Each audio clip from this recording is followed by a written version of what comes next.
ঘরে যদি কোনো জিনের অস্তিত্ব বিদ্যমান থাকে তবে তার সাথে মোকাবেলা করার মতো শক্তি আল্লাহ তাআলা বেড়ালকে দিয়েছেন।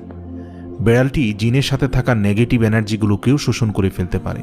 শুধু তাই নয়, বেড়ালের শরীরে আল্লাহ এমন একটি ব্যাকটেরিয়া দিয়েছেন যা কিনা আমাদের আশেপাশে থাকা সব ধরনের নেগেটিভ এনার্জিকে শোষণ করে নেয়।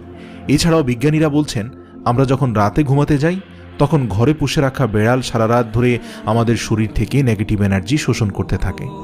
আল্লাহ রাব্বুল আলামিন বেড়ালের মাঝে কিছু বৈশিষ্ট্য দিয়েছেন যার কারণে এমন সুন্দর একটি মাখলুক আমাদের রোজকার জীবনের অংশ হয়ে উঠেছে। রাসূল সাল্লাল্লাহু আলাইহি সাল্লাম বেড়াল পছন্দ করতেন এবং বেড়াল পালন করার কারণে তিনি তার এক প্রিয় সাহাবীর ছদ্মনাম দিয়েছেন আবু হুরায়রা, যার শাব্দিক অর্থ দাঁড়ায় বেড়ালের পিতা। কেন একজন মুসলিমের বেড়াল পালন করা উচিত? গবেষণা করে জানতে পারা যায়, আজ থেকে ৮,০০০ বছর পূর্বে জঙ্গলের বেড়ালরা খাবারের খোঁজে